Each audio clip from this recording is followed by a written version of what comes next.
Queremos presentar un video en conmemoración de la resurrección de nuestro Salvador Jesucristo, porque hoy se celebra a nivel mundial la resurrección del Señor Jesús.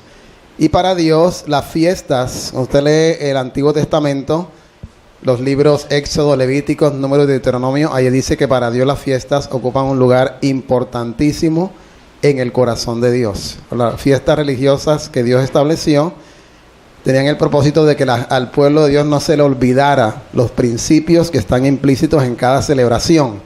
Y estamos conmemorando la resurrección de Jesucristo. Entonces vamos a ver un video relativo a la resurrección, que era un mensaje poderoso para nosotros. Estemos todos atentos.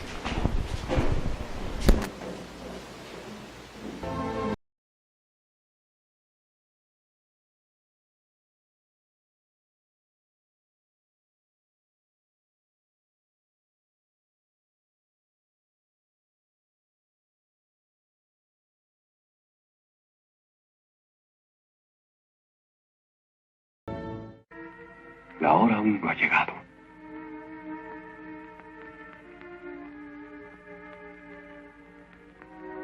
Mas otra hora se avecina. La hora de mi marcha a Jerusalén. Sí, maestro. Debes marchar a Jerusalén. Toda la ciudad te espera. Los jefes de Israel deben conocerte y reconocerte. No, Judas. En Jerusalén el Hijo del Hombre será rechazado por los jefes y sacerdotes del templo. Será condenado. Será entregado a los infieles, los cuales le azotarán, le escarnecerán y le matarán.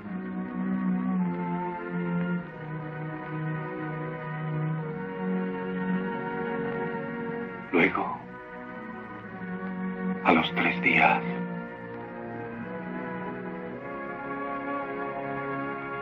resucitará.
Gracias por escuchar mi plegaria. Ahora todos los que me rodean creerán que soy la resurrección de la vida. Y que quienes creen en mí no morirán.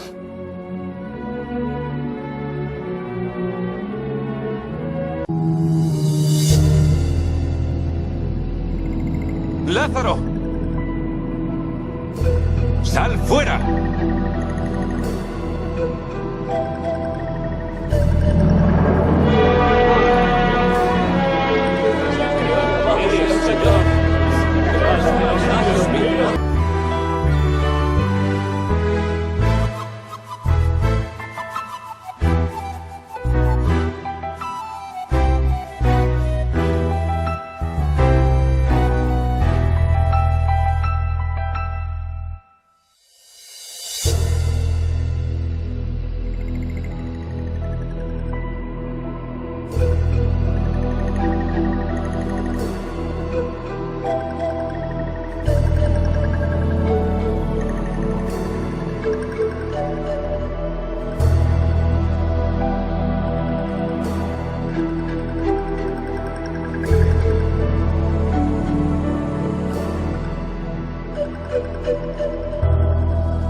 La resurrección de Cristo es nuestra victoria. Vamos a leer 1 Corintios capítulo 15, verso 3 al 6. Primera a los Corintios, capítulo 15, verso 3 al 6. Dice la palabra del Señor: porque primeramente os he enseñado lo que asimismo recibí, que Cristo murió por nuestros pecados conforme a las Escrituras, y que fue sepultado, y que resucitó al tercer día conforme a las Escrituras, y que apareció a Cefas y después a los 12. Después apareció más de 500 hermanos a la vez, de los cuales muchos viven aún y otros ya duermen. Gloria a Dios. Padre, gracias por esta palabra bendita, poderosa, palabra que sacia el alma y el espíritu.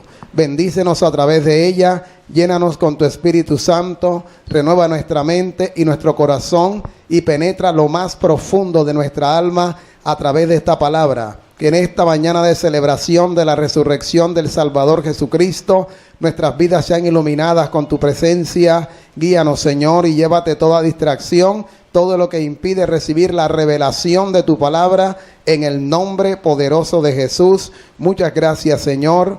Amén y amén. Gloria a Dios. Gloria a Dios. Existen muchas evidencias de la resurrección de Cristo.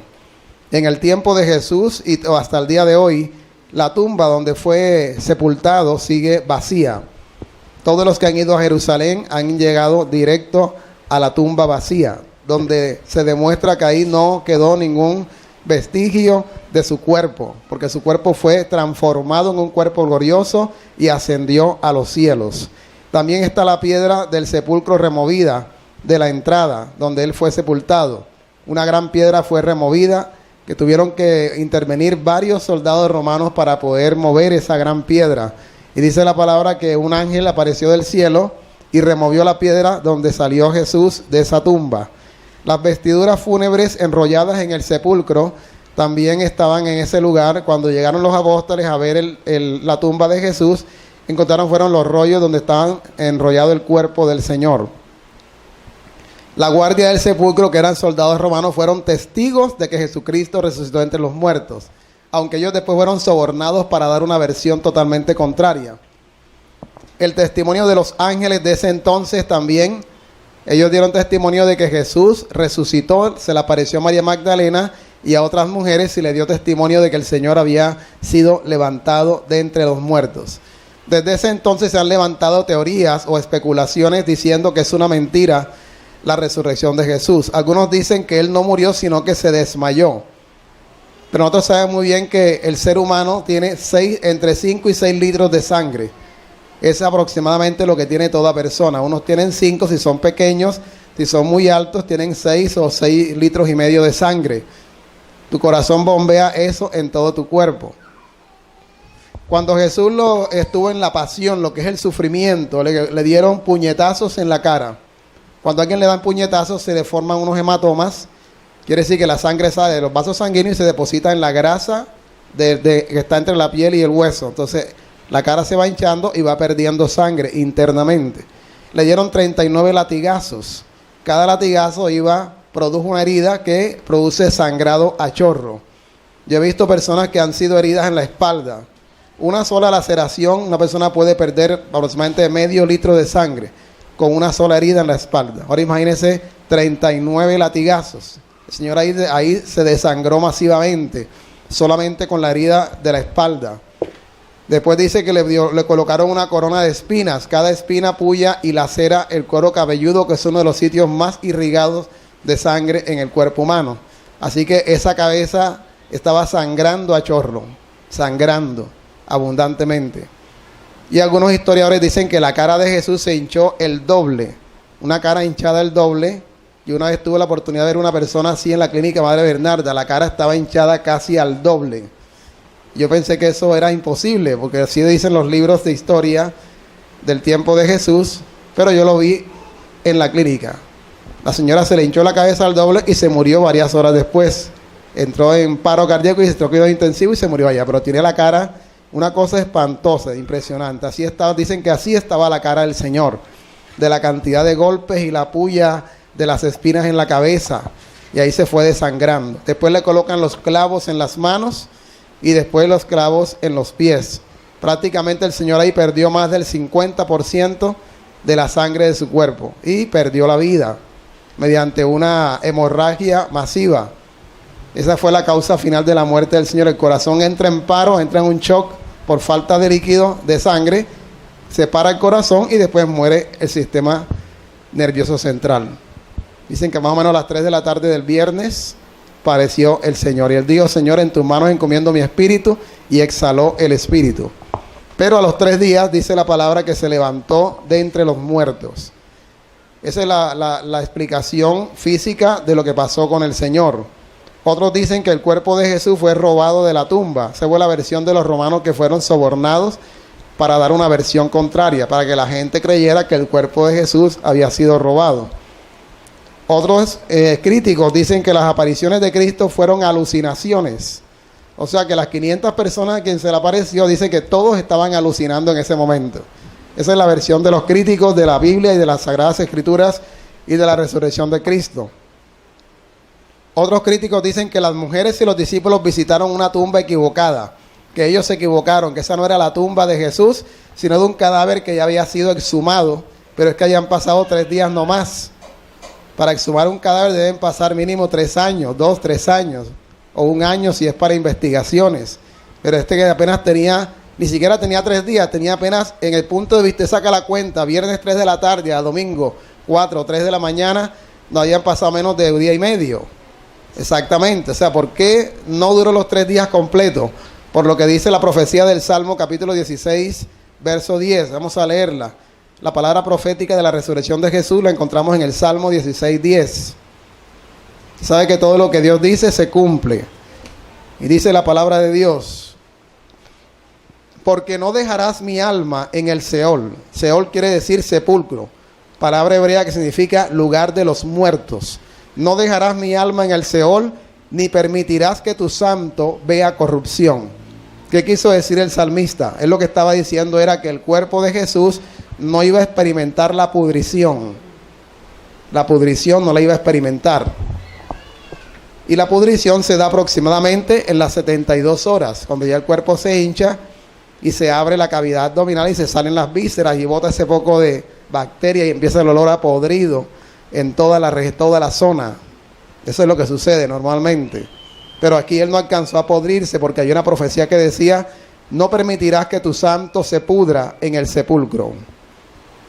Eso es lo que dicen los críticos. Sabemos muy bien que todo eso es promovido por Satanás para negar la resurrección del Señor. Pero la doctrina de la resurrección de Cristo es la enseñanza del Evangelio. El Evangelio enseña es la obra de Cristo redentora en la cruz del Calvario por cada uno de nosotros. Y la Biblia le dedica un capítulo a la defensa de la resurrección de Cristo. Ese capítulo es 1 Corintios capítulo 15. Porque en el tiempo de los Corintios, dice la historia, que se levantaron aquellos que negaban la existencia de la resurrección de Cristo, que era un invento, era un mito, era un cuento que se habían inventado. Entonces Pablo, para defender la doctrina, escribe a los Corintios y le escribe todo un capítulo acerca de la resurrección, que es el mensaje de esta mañana. En el versículo 3, 1 Corintios 15, 3, Pablo dice: porque primeramente os he enseñado lo que asimismo recibí, que Cristo murió por nuestros pecados conforme a las Escrituras. O sea, todo estaba escrito. La palabra de Dios estaba escrito que Él iba a morir por cada uno de nosotros. Y no fue escrito 50 o 30 años antes. Fue escrito 500 años antes de que se cumpliera. Declarado por el profeta Isaías en el capítulo 53. Y quiero que vayamos a la palabra profética. 500 años antes, Isaías profetiza la muerte de Cristo.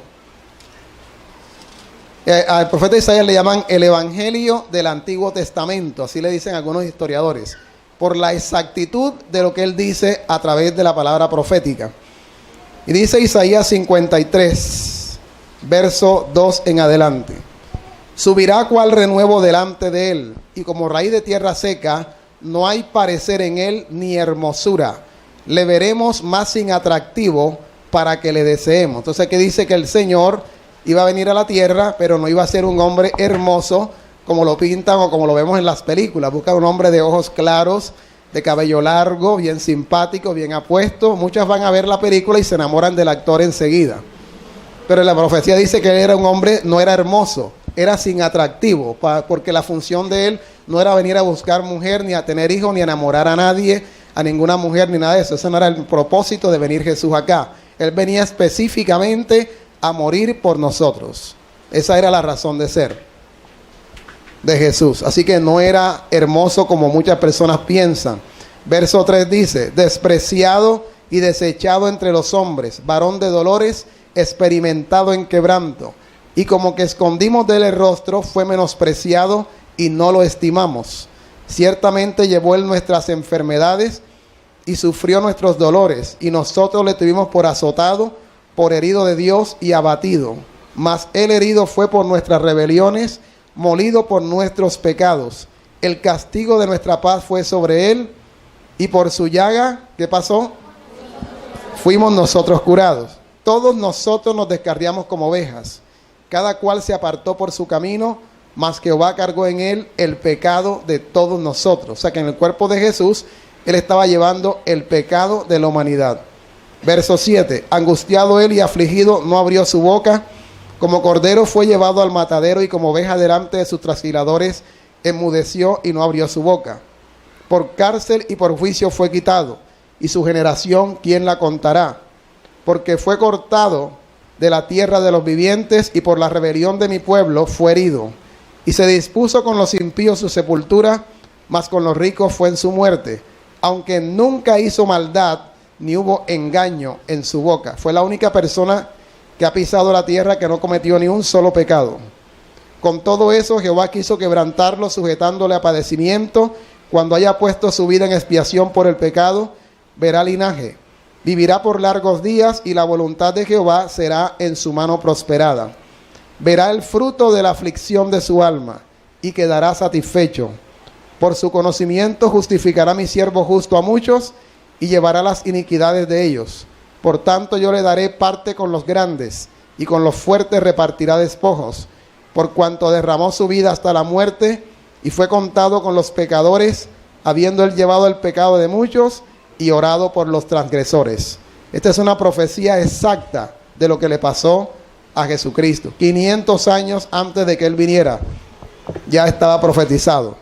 Como decía el Chapulín Colorado, todo estaba fríamente tremendo. Al Señor no se le escapa nada. Bendito sea el Señor. Ese es nuestro Padre, profetizado y cumplido.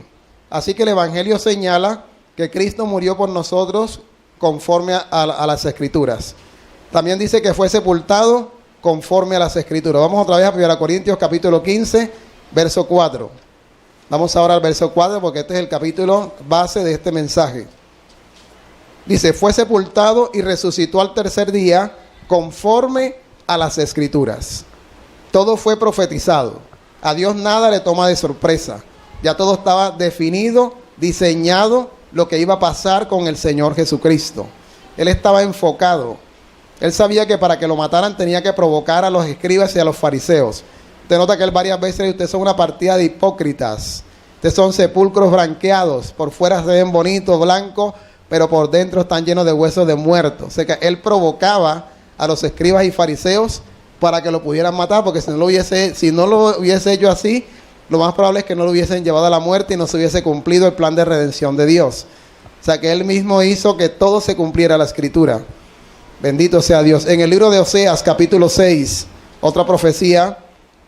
La profecía de Isaías 53 fue la profecía de su muerte. Y en el libro de Oseas es la profecía de la resurrección.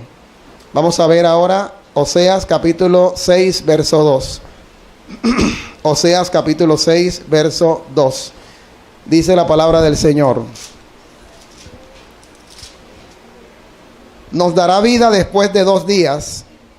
En el tercer día nos resucitará y viviremos delante de él. Está el profeta hablando. Le está dando un mensaje al pueblo de Israel. Pero él realmente en ese mensaje estaba profetizando lo que iba a pasar con el Salvador, el Mesías, el enviado de Dios. 3 días iba a morir y el tercer día iba a resucitar de entre los muertos. Entonces también la Escritura dice que él iba a resucitar. Proféticamente ya estaba todo calculado de que así iba a pasar con el Salvador Jesucristo. Iba a resucitar en el tercer día. La doctrina de la resurrección es confirmada por muchos testigos. No solamente fueron los testigos de ese entonces, hay muchos testigos, personas participaron, fueron testigos oculares de la resurrección del Señor. Si nos vamos a Lucas 24, 38 y 39. Lucas 24, versos 38 y 39. Hay mucha evidencia bíblica sobre la resurrección de Cristo. Lucas capítulo 24, versos 38 y 39, dice la palabra. Pero él les dijo, ¿por qué estáis turbados y vienen a vuestro corazón estos pensamientos?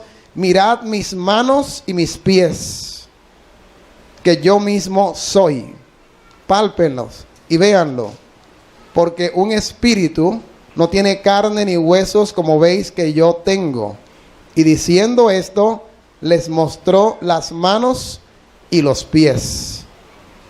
Dice, y como todavía ellos de gozo, se refiere a los apóstoles, no lo creían y estaban maravillados, les dijo, ¿tenéis algo aquí de comer?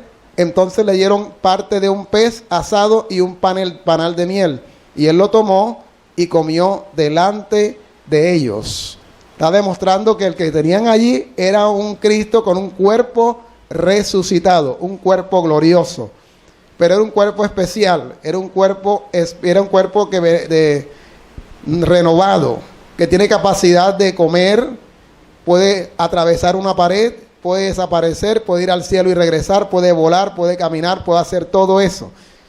No es igual al cuerpo físico nuestro que tiene capacidad de morir o que cualquiera le puede quitar la vida. El cuerpo glorioso de Jesús ya nadie le puede quitar la vida. Y la palabra dice que llegará un día en que nosotros tendremos un cuerpo similar al de Él, donde ya no experimentaremos la muerte ni el envejecimiento, sino que todos estaremos jóvenes eternamente y para siempre. La gente anda buscando de hace años que el elixir de la juventud, y se han inventado cuanto alimento y cremas de todo, pero nada, esas arrugas vuelven otra vez. Cirugía plástica, pero otra vez vuelve las arrugas. Dicen que hay gente que el ombligo lo tiene en el talón de tanto estirarle la piel, buscando de no envejecerse, pero no, el envejecimiento es una maldición, es algo que ya Dios destinó para todo ser humano. Pero hay una esperanza, y es que llegará el día en que ya no experimentaremos más la muerte. No la vas a experimentar cuando ya llegue ese momento glorioso que dice la palabra de Dios, que lo veremos ahora más adelante. También dice la palabra que el ministerio de los apóstoles es un testigo establecido por el Señor mismo. Otros testigos, Hechos capítulo 1, verso 3. Los apóstoles fueron testigos vivenciales de la resurrección de Cristo. Libro de Hechos capítulo 1. El libro de Hechos fue escrito por el apóstol, por Lucas, uno de los discípulos y seguidores de Jesús. Hechos 1:3 dice, a quienes también después de haber padecido, se presentó vivo con muchas pruebas indubitables. Indubitable quiere decir que no dejaban duda de nada. Apareciéndoseles durante 40 días y hablándoles acerca del reino de Dios. Ese fue el tema central de Jesús aquí en la tierra. Él siempre hablaba de la salvación del alma, cómo obtenerla, y el reino de Dios. Ese fue el tema de él. Estaba enfocado en eso, no se desvió para nada. Su temática siempre fue el reino de Dios, el reino de Dios. Ese fue el mensaje del Señor. 1 Corintios 15:4. Seguimos el texto base. 1 Corintios 15:4. Fue sepultado y resucitó al tercer día conforme a las Escrituras. Ahora vamos a Hechos capítulo 1, verso 8. Estamos en la fase de explicar los testigos que vivenciaron la resurrección de Cristo. Hechos 1:8. Dice, pero recibiréis poder cuando haya venido sobre vosotros el Espíritu Santo, y me seréis testigos en Jerusalén, en toda Judea, en Samaria, y hasta lo último de la tierra. Y habiendo dicho estas cosas, viéndole ellos, fue alzado y le recibió una nube que le ocultó de sus ojos. Ellos vieron directamente a Jesús cuando ascendió a los cielos, y le recibió una nube en el cielo. Así estos apóstoles tuvieron una vivencia pienso que es la vivencia más grande de toda la que dice la Biblia. Ellos tuvieron la experiencia más gloriosa de todos los personajes bíblicos, porque ellos comieron con el Salvador, disfrutaron de su presencia, vieron sus milagros, lo vieron morir y lo vieron resucitado y lo vieron ascender al cielo. Y la historia dice que los apóstoles todos fueron asesinados por la causa de Cristo. Los 11 apóstoles, incluyendo el que se metió después, que fue Matías, lo metieron como apóstoles, a todos los mataron durante su época. Todos dieron su vida por Jesús, porque ellos tuvieron una vivencia. Ya nadie podía cambiarle su posición en Cristo. Y Dios quiere que usted y yo lleguemos a ese nivel de convicción, donde ya nadie te va a cambiar tu doctrina, nadie te va a cambiar tu creencia. Porque el Cristo que nosotros adoramos no es un Cristo de madera, de yeso o de metal. Es un Cristo vivo que permanece para siempre. Dile al que está a tu lado, el Cristo que yo alabo es un Cristo vivo.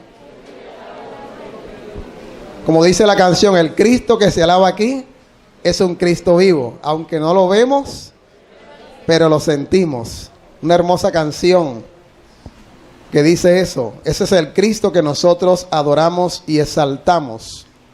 También dice la palabra que más de 500 personas lo vieron. Primera Corintios 15:6.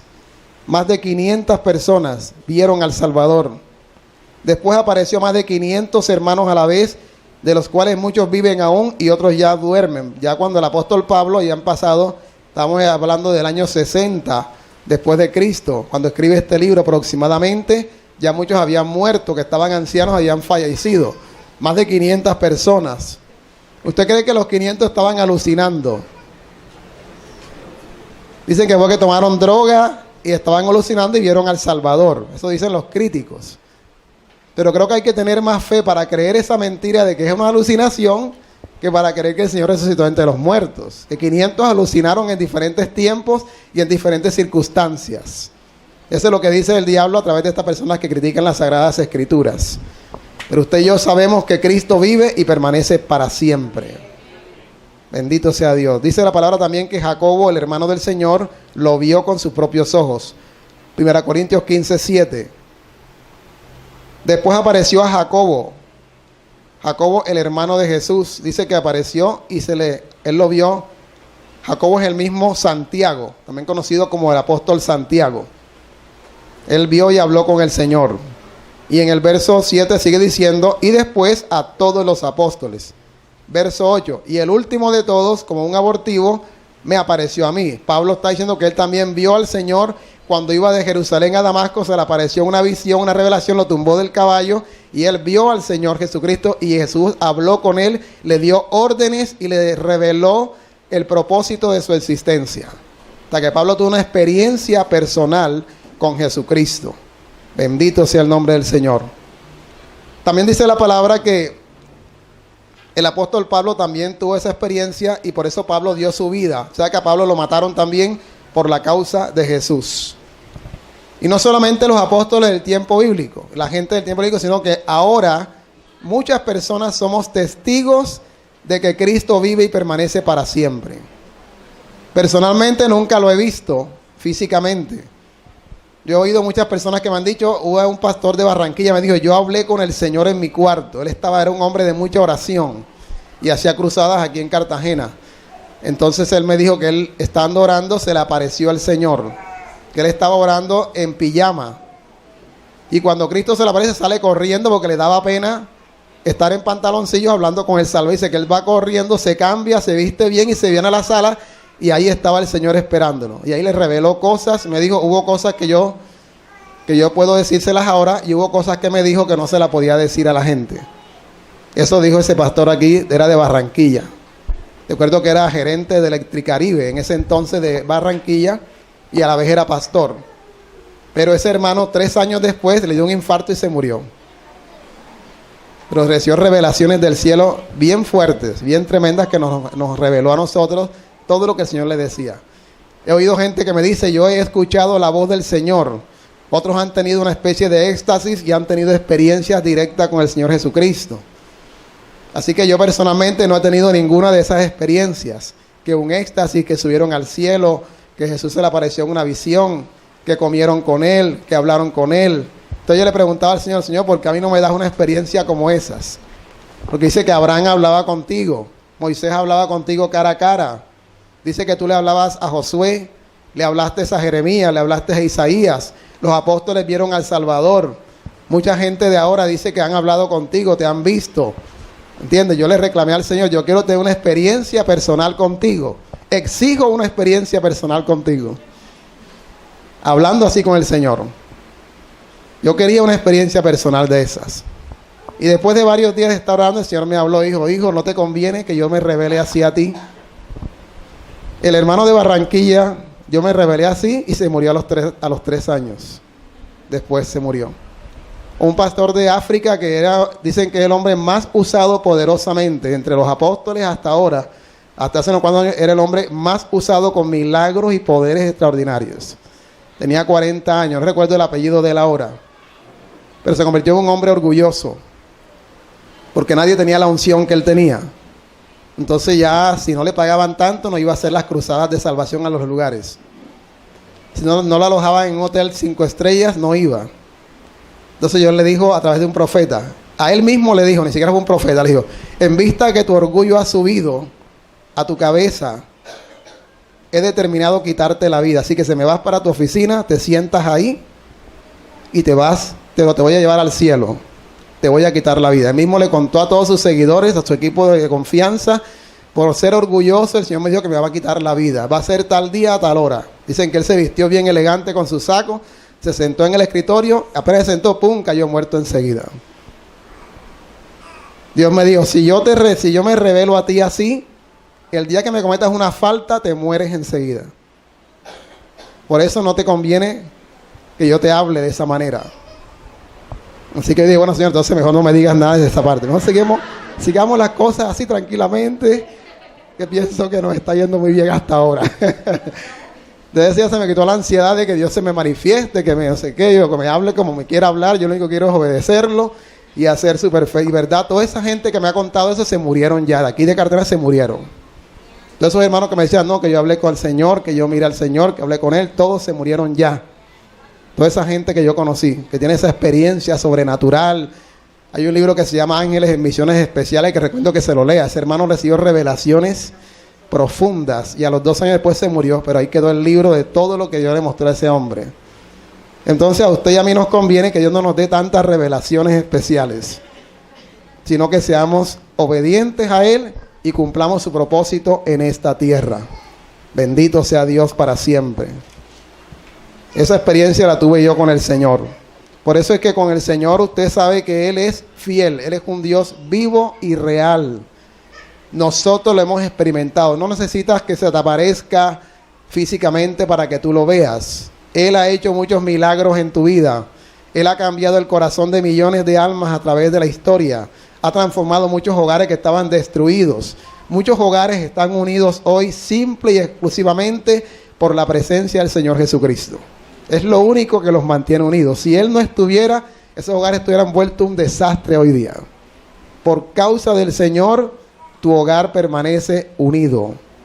No sé cuántos son capaces de testificarlo. Dígale que está a su lado. Por causa del Señor, mi hogar permanece unido hasta hoy. ¿Es usted capaz de decir eso? No es por el amor que se tienen, es por causa del Señor. Es el que ha unido esa familia. Si Él no estuviera, esos hijos estuvieran desparramados, ese hogar estuviera vuelto un desastre, como ha hecho el diablo con millones de hogares en el mundo. Pero en cambio el Señor Jesucristo le dice al hombre, tienes que ser fiel a esa esposa. Le sale, no, pero es que ha engordado mucho, no importa, usted hizo pacto conmigo, así que se queda quieto allí y me la ama así como está. Y el hombre tiene que andar derechito con esa mujer. La manda a su gimnasio, no la pone a comer tanto bagre en Semana Santa, y otra vez vuelve a su línea y sigue la familia ahí unida. Todo eso lo hace el Señor. Yo sé que muchas perdieron la dieta ahora en Semana Santa. Pasaban en el Festival del Dulce, allá en el centro, comiendo dulce a la lata. Gloria a Dios. Se apareció a muchas personas el Señor. Ese es el Señor Jesús. Mucha gente lo vio físicamente. Bendito sea el Señor. Ahora, ¿para qué resucitó Jesús? Muchos se hacen esa pregunta, ¿para qué lo hizo? Si él podía, lo enterraron y hubiese ascendido al cielo directamente sin tanto espectáculo y tanta cosa. Pero es que eso tenía una razón de ser, tenía que suceder así. Y encuentro varias razones. 1 Corintios capítulo 15, verso 14. Dice, si Cristo no resucitó, vana es entonces nuestra predicación, vana es también nuestra fe. Cristo resucitó para que la predicación del Evangelio diera como efecto la salvación y la nueva vida de los creyentes. Si Cristo no hubiese resucitado, nuestra fe sería vana, o sea, no tuviera sentido. Nuestra fe está fundamentada en la muerte y la resurrección de Jesucristo. Porque por causa de Él es que Dios nos perdona a nosotros ahora. Si Él no hubiese muerto y no hubiese resucitado, Dios no nos hubiese perdonado. Ya Dios hubiera acabado con esto hace años. Es más, ni usted ni yo hubiésemos nacido. La ira de Dios ha sido tan fuerte que hubiese acabado con toda esta generación. Porque la generación de ahora es la generación más pervertida de toda la historia. Si usted no lo sabía. No ha habido una generación tan perversa como la de ahora. La generación de ahora es 10.000 millones de veces más pervertida que la generación de Sodoma y Gomorra y que la del tiempo de Noé. Pero ¿por qué Dios no la ha destruido? Por lo que Cristo hizo en la cruz del Calvario.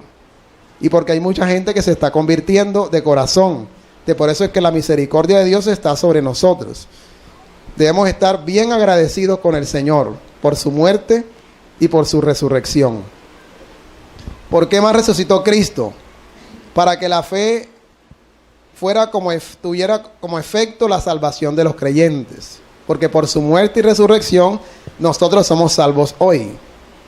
Y junto con nosotros se han convertido muchos familiares nuestros. Me da gozo ver aquí personas que yo recuerdo cuando ellos se convirtieron. Pero ahora yo puedo ver varios familiares de ellos que están siguiendo a Cristo también. Mire todo lo que hace el Señor. Por esa persona que se convierte hay muchos que detrás de ti vendrán y se convertirán también. Por eso es que Dios no ha traído el tiempo final todavía, lo ha postergado, esperando que mucha gente se salve, procedan al arrepentimiento y alcancen la salvación del alma. Otra razón por la que Cristo resucitó es para que el testimonio de los apóstoles y de los creyentes acerca de Cristo resucitado sea verdadero, un testimonio verdadero con la resurrección del Señor, como lo dice en 1 Corintios 15:15. Y somos hallados falsos testigos de Dios porque hemos testificado de Dios que Él resucitó a Cristo, al cual no resucitó si en verdad los muertos no resucitan. Este es un capítulo de defensa de la resurrección de Cristo. Porque algunos decían que Él no resucitó nada. Pablo está diciendo, si Él no resucitó, vano sería todo lo que estamos haciendo nosotros. Pero la evidencia es la transformación que ha hecho en nosotros como hijos de Dios. O sea, tu testimonio es la evidencia más fuerte del poder de la resurrección de Jesús. Lo que ha pasado en tu vida.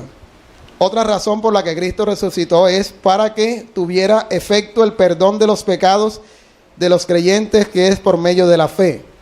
El verso 17 dice, mira, Corintios 15:17. Y si Cristo no resucitó, vuestra fe es vana, aún estáis en vuestros pecados. O sea que por la muerte y resurrección de Cristo, el Señor nos perdona todos los pecados que hemos cometido hasta ahora. Y aún los que cometerán más adelante, ya te lo perdona también el Señor todo. Dice la palabra de Dios que todo eso lo hizo por causa de su muerte y de su sufrimiento. Otra razón es para que la esperanza de la iglesia, de la vida eterna, no solamente sea terrenal, sino eterna. 1 Corintios 15:18 dice, entonces también los que durmieron en Cristo perecieron. Si en esta vida solamente esperamos en Cristo, somos los más dignos de conmiseración de todos los hombres. Mas ahora Cristo ha resucitado de los muertos, primicia de los que durmieron es hecho. Está diciendo aquí la palabra que la iglesia tiene una esperanza. Y es que así como Él murió y resucitó, nosotros, si llegamos a morir, hay una promesa que todos los muertos en Cristo se levantarán de entre los muertos y ascenderán al reino de los cielos.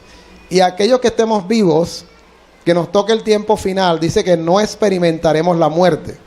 Esa doctrina está en 1 Tesalonicenses capítulo 4 del verso 10 en adelante. Dice que no experimentaremos la muerte, sino que seremos transformados en un cuerpo glorioso ascenderemos a los cielos y entraremos en las moradas eternas junto con el Señor sin pasar por la muerte.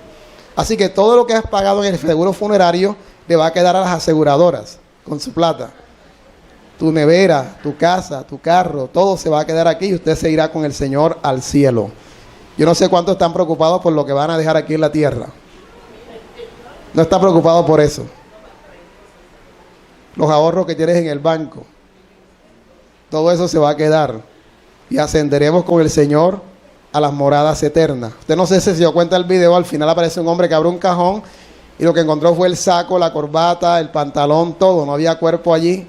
Entonces se quedó asombrado de que esa alma se fue con el Señor, pero él se quedó aquí en la tierra. Muchos se van a quedar porque no andan bien con el Señor. Por eso hay que estar bien con el Señor 24 horas al día, porque en cualquier momento puede suceder el rapto de la iglesia. Ahora, ¿para qué más resucitó Cristo?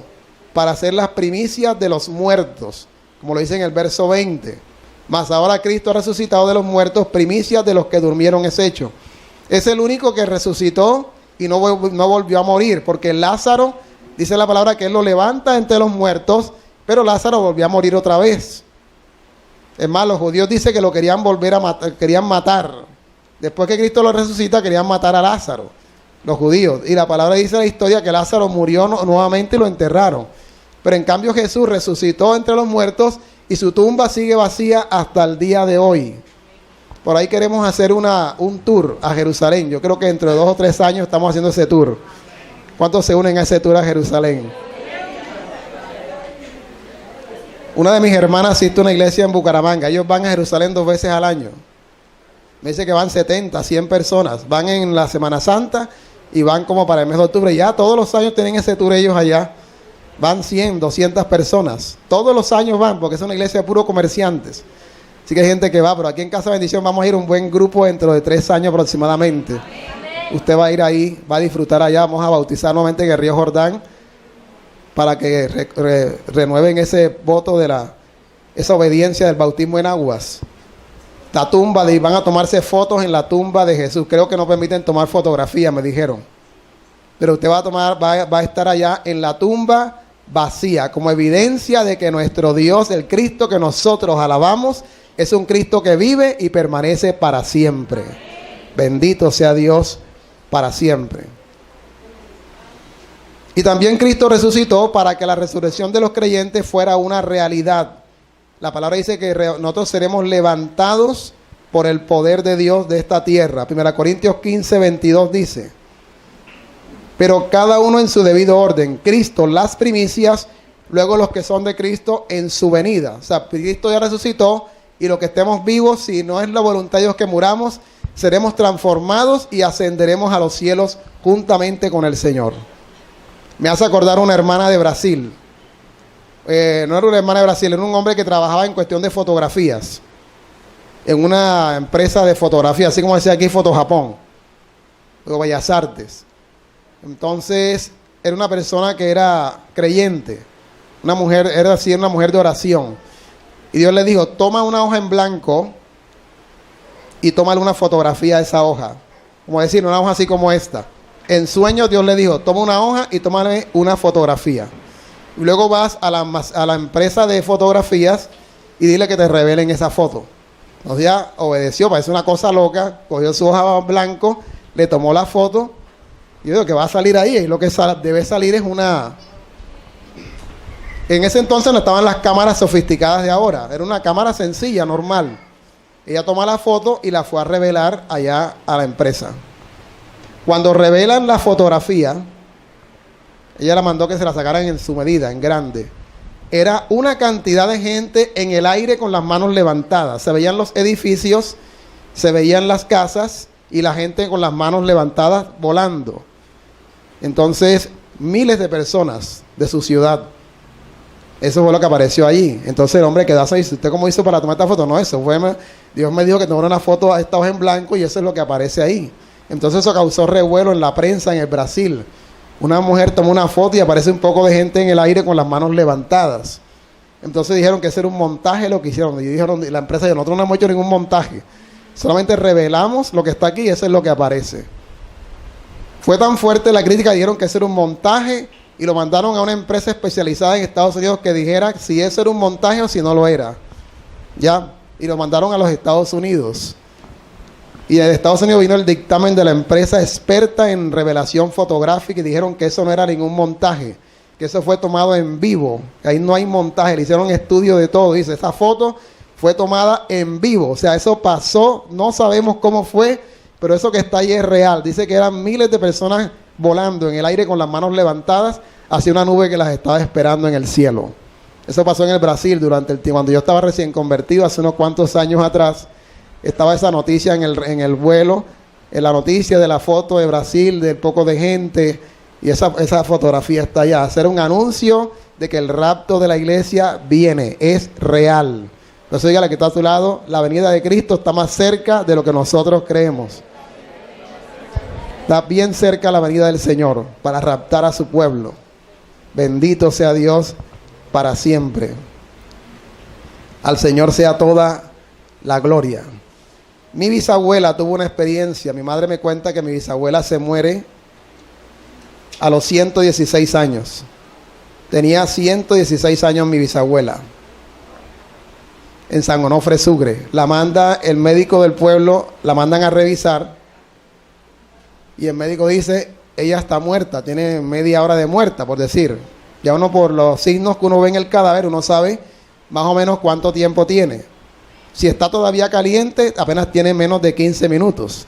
Si ya está frío, porque ya tiene una hora de muerto. Ya, porque ya la sangre ya perdió calor, entonces se enfría. Después de una hora el cadáver se enfría. Pero si está fresco, está caliente todavía el cuerpo, porque tiene menos de media hora de muerto. El médico tiene más o menos como media hora de muerta. Preparen todo. En ese entonces, hace 50, 60 años atrás, no había todo lo que uno tiene, ahora que usted llama a la funeraria, enseguida la van a recoger, le ponen formol, la preparan. En ese entonces no había eso, en ese pueblo. Lo que colocaban eran unos bloques de hielo abajo, para que supuestamente, y mandaban a hacer el cajón, en ese entonces. Hacer el cajón cuando la persona se había muerto, imagínate. El carpintero corría las tablas, pam, pam, pam, y hacía la caja, y compraban hielo, buscando de qué parte, y ponían el poco de cubeta de hielo con una ponchera abajo, y eso era lo que ellos hacían hasta que venía el entierro al día siguiente. Así que ahí estaba mi bisabuela en la sala, y todo el poco de gente llorando, los hijos, los nietos, bisnietos, todo el mundo llorando a mi bisabuela porque se había muerto. Ya habían pasado 6 horas. Y me cuenta mi mamá que de pronto la muerta se levanta, y sale toda esa gente a correr, todo el mundo corriendo, que se levantó la muerta, imagínate. Se levanta la muerte y sale todo el mundo corriendo, la rezandera, todo el mundo tiró escapulario, toda la gente corriendo para todos lados, porque se levantó la muerta. Y después corrieron a abrazarla, está viva, la gente llorando porque se levantó mi bisabuela. Entonces ella dijo que el cielo estaba ahí mismo en el techo. Dice, yo morí y enseguida el cielo estaba, yo estaba en el cielo enseguida. Ella cuenta que vio esos jardines tan preciosos. Vio el coro celestial, vio el trono de Dios, vio ángeles que estaban con ella en una sala de espera. La llevaron a una sala de espera y le dijeron, empezaron a llamar a algunas personas que entraron, y cuando le dijeron el nombre de ella, ella corrió y dijo, no, usted todavía no es su hora. Usted está aquí solamente para que oyera lo siguiente. Ella le preguntó por familiares de ella, amigos que ya con ella había tenido, dijeron, algunos amigos suyos están en el cielo y otros están en el infierno. Uno que era el ratero del pueblo dice, ese está bien condenado, está en el infierno ya. No hay más nada que hacer por él. Y le contaron quiénes estaban salvos y quiénes estaban condenados. Todo eso lo contó mi bisabuela. Así que ella quedó viva ese entonces, y 2 años después murió ya en forma definitiva, murió a los 118 años de edad. Una mujer de hogar dedicada a su esposo y a sus hijos. No hacía más nada, una mujer totalmente dedicada al hogar. Hay mujeres que piensan que porque el hogar, ese poco de oficios en la casa, que eso no tiene ninguna... No, eso sí tiene que ver en el reino de Dios. Eso tendrá su recompensa, tiene su bendición, porque usted se dedicó a su casa, a su hogar, a su familia. Pero esa gente que anda desordenada, haciendo y deshaciendo, su destino es la condenación eterna. Ella dijo, ya Dios me dijo que yo tenía mi salvación asegurada. Así le contó mi bisabuela a toda esa gente. Bendito sea Dios para siempre. Así que Cristo viene por segunda vez y nos va a raptar para llevarnos a las moradas eternas. Mi experiencia personal con Cristo es una vivencia real. Yo le sirvo al Señor porque es un Dios real, no es un Dios de palo, no es de yeso, no es un Dios de cera al que hay que ponerle vela para que te responda. Es un Dios que te habla directo a tu corazón. Es un Dios que usted lo ha experimentado en muchas experiencias personales con el Señor. ¿Cuántos son capaces de decir, el Cristo que yo sirvo es un Cristo real y está vivo? ¿Cuántos lo pueden decir de corazón? Es un Dios real. Es un Dios maravilloso. Me da gozo cuando veo que los hermanos testifican de cómo Dios les ha ayudado, cómo el Señor les ha bendecido en sus hogares, en sus finanzas, los sana. Hablan con una autoridad, con una convicción, una experiencia real. En esta semana tuvimos el seminario de intercesión. Nos contaba una hermana que estuvo en la India, donde dice que la gente adora un árbol. Se arrodillan ante un palo de mango, adorar al palo de mango. Palo de mango, yo te amo con todo mi corazón. Pan, y que un mango tome en la cabeza. ¡Pum! ¿Te crees que el palo le respondió? Mira, ¿dónde están adorando un árbol? A la rata la adoran, sí. A un río lo adoran. En vez de adorar al que hizo la rata, al que hizo al río y al que hizo el árbol. Nosotros sí adoramos al Dios verdadero y a su Hijo amado Jesucristo. Ese es el Dios al cual nosotros adoramos con todo el corazón. Algunos se hacen pasar por el Cristo resucitado. Hay un hombre de Puerto Rico que se llama William Soto Santiago, que dice que él es el Cristo en esta última generación y tiene bastantes seguidores. Tiene seguidores aquí en Cartagena. La iglesia queda hacia el barrio, hacia la terminal de transporte, antes de Villa de la Candelaria. Por ahí hay una iglesia grande de ellos. Ellos no tienen sino un televisor grande. Y ponen a William Soto Santiago predicando desde Puerto Rico. Y la gente lo escucha, la gente lo abraza en el televisor. Dan sus diezmos, ofrendas, pactan, tienen de todo, tienen bastante dinero. Y la gente asiste masivamente adorando a William Soto Santiago. Increíble. Usted sabe muy bien que el Cristo que nosotros alabamos no es un Cristo de carne y hueso. No es un personaje nacido en Puerto Rico. Es un Dios vivo. Él está sentado a la diestra de Dios Padre, dice la palabra. Así que usted no puede dejarse engañar por ninguno de estos engañadores que dicen que son el Cristo y la gente les sigue porque de pronto un milagro ocurrió en su vida. Usted sabe que Dios hace milagros y los demonios también pueden hacer milagros. Usted no te puede dejar engañar por eso. Por un milagro que ocurra. Cualquiera puede, desde un demonio puede usar a alguien para hacer un milagro. Usted no se puede dejar engañar por un milagro que ocurra a través de una persona de estas. Porque el diablo también hace milagros. Pero es para condenar, es para engañar a la gente. No se deje engañar por ninguno de estas personas falsas. Ni por William Soto Santiago, ni por ninguno de estos personajes. Usted tiene que tener una fe firme en Cristo. Una fe constante. Que es lo que Pablo dice en 1 Corintios 15, 58. Dice, así que hermanos míos amados, estad firmes y constantes, creciendo en la obra del Señor siempre, sabiendo que vuestro trabajo en el Señor no es en vano.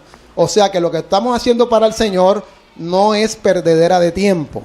Nuestro trabajo tiene una recompensa grande aquí en los cielos. Dios te va a recompensar por hacer tu devocional familiar con tus hijos todos los días, por reunirte a orar por tu familia. Dios te va a recompensar por esa célula que tienes en tu casa. Dios te va a recompensar por estar sembrando en la casa de Dios, trayendo tus diezmos y ofrendas para que la obra de Dios no se detenga. Dios te va a recompensar por estar predicando el evangelio a las almas. Dios te va a recompensar por estar ayudando a los hogares para que no se destruyan, para que el hombre siga con su esposa, la mujer con su marido y los hijos con sus padres. Dios te va a recompensar por todo lo que estás haciendo. Todo tendrá su justa recompensa de parte de Dios para tu vida. Por eso lo que tú estás haciendo para Dios no es un trabajo perdido. Tendrás una recompensa grande aquí en la tierra y también nos ha prometido la vida eterna en las moradas donde Él se encuentra, la presencia de nuestro Padre Celestial. Allá estaremos con Él para siempre. Así que los creyentes no deben considerar que están perdiendo el tiempo. Tu trabajo tendrá una recompensa grande aquí en la tierra y en el reino de los cielos. Por eso la resurrección de Cristo es nuestra victoria.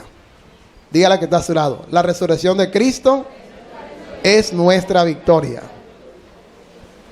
Por eso en agradecimiento a Dios, sea parte de los que contribuyen generosamente para que el reino de Dios se cumpla.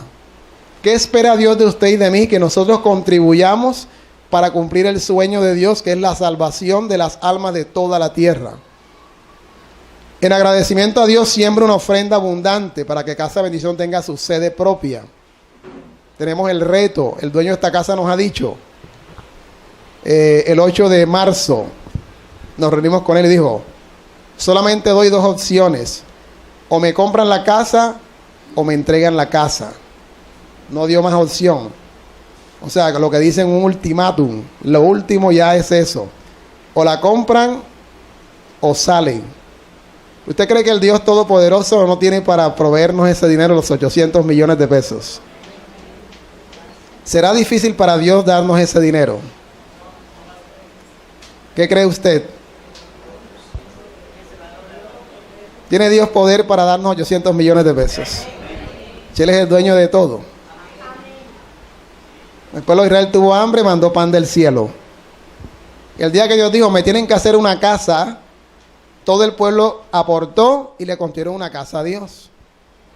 Después David dijo, vamos a hacer una casa hermosa a Dios. Y David dio 60 billones de dólares de sus ahorros. Y todo el pueblo se unió y construyeron la casa más hermosa que se le ha hecho Dios en toda la historia. La que hizo el sabio Salomón, el rey Salomón en su tiempo. Una casa llena de oro por todos lados.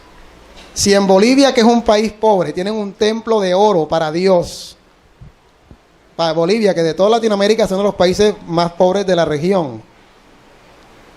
Colombia está en uno de los países mejor posicionados económicamente. Bolivia está bien abajo. Y en Bolivia hay una iglesia de oro. Si usted no lo sabía, imagínate. Esos indiecitos le hicieron al Señor una iglesia de oro.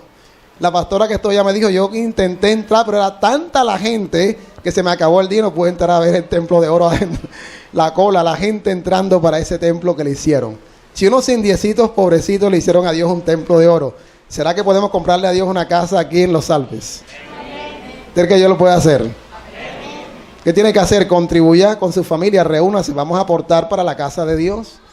Y Dios le va a proveer de lo que ustedes quieran dar, es algo voluntario. ¿Por qué lo vamos a hacer? Por agradecimiento por todo lo que el Señor ha hecho por nosotros. Entonces podemos concluir, la doctrina de la resurrección de Cristo es una verdad revelada por Él mismo.